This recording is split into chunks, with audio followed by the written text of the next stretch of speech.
या पास्तामध्ये नाही कुठला मेयोनीज आहे, नाही कुठला टोमॅटो केचप आहे, नाही दूध आहे, नाही कुठला पॅकेट सॉस आहे. असा यम्मी हेल्दी आणि टेस्टी पास्ता तुम्ही नक्की ट्राय करायला पाहिजे. हा पास्ता पूर्णपणे मैदा फ्री आहे.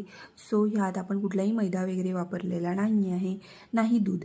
सो सो हा पास्ता तुम्ही अगदी गिल्ट फ्री आणि मनमोकळेपणाने कितीही प्रमाणात खाऊ शकता, कारण यात नाही मैदा आहे, मेयोनीज आहे, नाही कुठलं दूध आहे.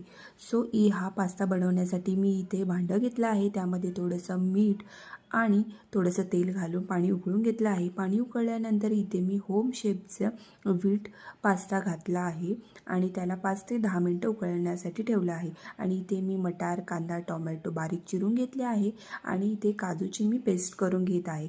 तुम्हाला हव्या त्या प्रमाणात अगदी 10 काजू घ्यायचे आणि त्यात थोडंसं पाणी घालून अशी पेस्ट करून घ्यायची आहे.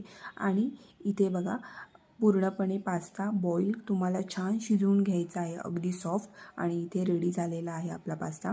आणि इथे थोडंसं तेल घालून मी कांदा प्रॉपर असा ब्राऊन भाजून घेतला आहे. नंतर त्यात मी टोमॅटो भाजून घेतला आहे सेपरेट आणि त्याची पेस्ट करून घेतली आहे. आणि भांड्यामध्ये थोडंसं तेल घालून ती कांदा टोमॅटोची पेस्ट मी त्यात घालून घेतली आहे. 1-2 मिनटं त्याला शिजू दिलं आहे. त्यानंतर मी इथे मटार घातले आहेत.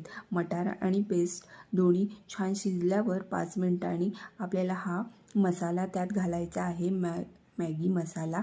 आणि आपण जी काजूची पेस्ट केली आहे ती त्यात ॲड करायची आहे.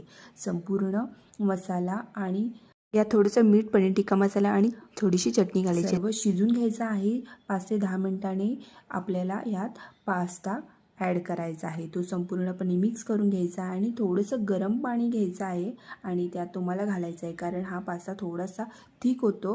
सो तुम्हाला थोडंसं पाणी घालून ते रणी करून घ्यायचं आहे तुमच्या अकॉर्डिंगली.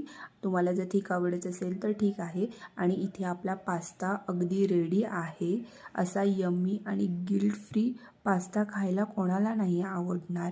सो ज्यांना डेअरी सूट होत नाही त्यांनी असा पास्ता तुम्ही करून नक्की खाऊ शकता.